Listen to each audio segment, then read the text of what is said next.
எனதருமை சிவனாசி YouTube channel பக்தர்களே, அனைவருக்கும் என் இனிய வணக்கங்கள். சிவபுராணம் கதைகள் பகுதியில் இன்று நாம் பார்க்க போகும் தலைப்பு பீமனை சம்கரித்த சங்கரர். பீமன் என்ற பெயரை உடைய அசுரன் ஒருவன் இருந்தான். அவன் ஒரு நாள் தன் தாய் கற்கடியை பார்த்து, அம்மா, என் தந்தை யார்? அவர் எங்கிருக்கிறார்? அவரை நான் பார்த்தது கூட கிடையாது. நீ மட்டும் தனித்திருக்க காரணம் என்ன என்று கேட்டான். அவளும், குழந்தாய், என் முதல் கணவர் விராடன். அவர் ராமனால் கொல்லப்பட்டார். என் தந்தை கற்கடனும் தாய் புஷ்கனி இருவரும் தவம் செய்து கொண்டிருந்த மகரிஷி ஒருவரை சாப்பிட எண்ணம் கொண்டு நெருங்குகையில் யோகாக்கினியில் தகிக்கப்பட்டு இறந்து போனார்கள். அதன் பிறகு நான் மட்டும் தனித்து திரிந்து வந்தேன். அப்போதுதான் உன் தந்தை என்னை கண்டு மோகித்தார். அவர் பெயர் கும்பகர்ணன். லங்காதிபதி ஆவேசனனுக்கு சகோதரன் ஆவார். என்னை இங்கு விட்டு சென்ற பிறகு உன் தந்தை திரும்ப வரவே இல்லை. அயோத்தியை சேர்ந்த ராமன் எனும் அரசன் உன் தகப்பனையும் ராவணேஸ்வரனையும் போரிலே கொண்டு விட்டார் என்றாள். தாயின் மூலம் விஷயங்களை அறிந்த பீமன் கடுமையான கோபம் கொண்டான். தன் தந்தையை கொண்ட ராமனை தேடி கொல்லாது விடுவதில்லை என்ற சங்கல்பத்துடன் பிரம்மதேவனை குறித்து தவம் மேற்கொண்டான். ஒற்றை காலில் நின்று அண்ணா பதிகளான ஒழித்து ஏகாத்திர சிந்தையுடன் அவன் மேற்கொண்ட தவத்தைக் கண்டு தேவர்கள் நடுங்கினர். அவனிடமிருந்து கிளம்பிய யோகாக்னியால் தேவலோகமே தகிக்க ஆரம்பித்தது. அவன் கோரும் வரத்தை தாங்கள் அளித்து கஷ்டத்தை நிவர்த்தி செய்யுமாறு தேவர்கள் பிரம்மதேவனை வேண்டினர்.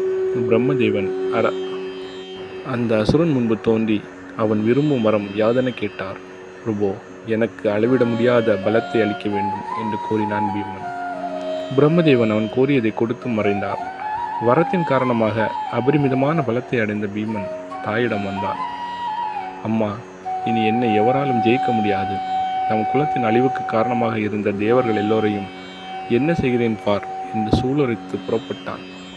காலரூபத்தை அடைந்த பீமன் அந்நாட்டு அரசன் பிரியதர்மனை பிடித்து சிறையில் அடைத்து அவன் நாட்டை கைப்பற்றி கொண்டான்.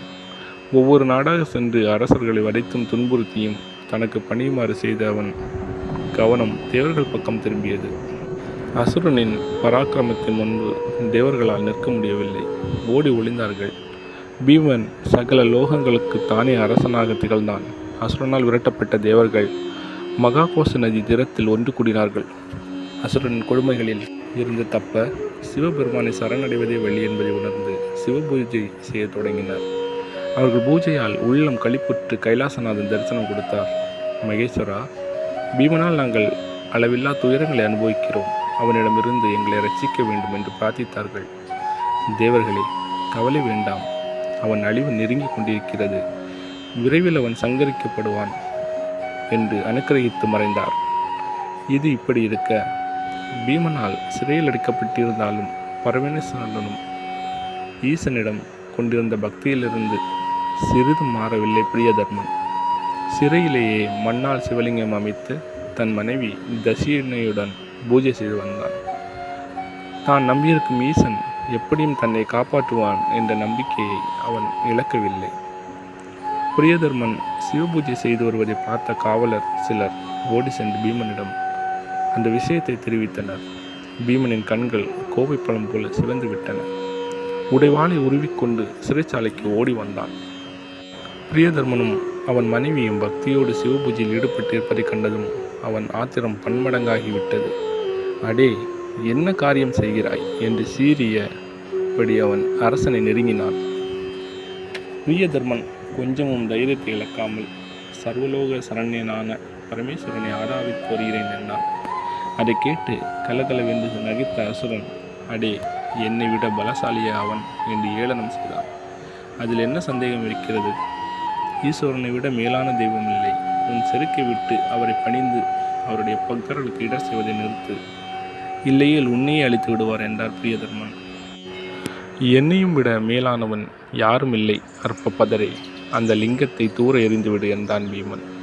அரசனோ அவன் வார்த்தைகளை காதில் வாங்கி கொள்ளாது பகவத் தியானத்தில் இருந்தான். அடே, நான் சொல்லுவதை கேட்காது அலட்சியம் செய்கிறாயா என்று கத்தினான் அசுரன். அப்போதும் பிரியதர்மன் அசையவில்லை. பிரபோ, உன்னையே நான் நம்பியிருக்கிறேன். நீதான் என்னை ரட்சிக்க வேண்டும் என்று கண்ணை மூடி பிரார்த்தித்தான். உன் தெய்வம் என்ன செய்கிறது என்பதைத்தான் பார்ப்போமே என்று எள்ளி நகாடிய அசுரன் உடைவாளை ஓங்கி அரசனை வெட்டப் போனான். அப்போது கிடுகிடுக்கும் பயங்கர சப்தத்தோடு பரமேஸ்வரன் அரசன் பூஜித்து வந்த லிங்கத்திலிருந்து வெளிப்பட்டு நாக பாசத்தை ஏவினார்.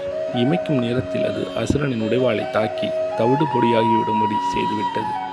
அடே, என் பக்தனுக்கு துன்பம் விளைவிக்க எண்ணினால் அழிந்து போவாய், ஓடிவிடு என்றான் ஈசன். பீமனோ அண்டம் கிடுகிடுக்க கோரமாக சிரித்தபடி தன்னிடமிருந்த சூலாயுதத்தை ஏவினான். அதையும் பகவான் பொடி பொடியாக்கிவிட்டார். உடனே அசுரன் மாயையால் அநேக அரக்கர்களை தோற்றுவித்து பலவித அஸ்திரங்களால் பகவானை தாக்கினான். ஈசனும் கணங்களை வரவழைத்து அரக்கர்களை எரித்தார். அவர்கள் இருவரும் புரியும் யுத்தத்தைக் கண்டு அண்ட சராசரங்களும் கிடுகிடுத்தன. பார்த்தார் நாரதர். மெல்ல ஈசனை நெருங்கி, பிரபு, இது என்ன விளையாட்டு? அரக்கனை அழிக்க இத்தனை பெரிய யுத்தம் வேண்டுமா? உலகமே நடுங்குகிறது. விரைவில் அரக்கனை அழிக்க வேண்டும் என்று வேண்டினார். ஈசன் பெரும் கோபத்தோடு ஹூங்காரம் செய்தார்.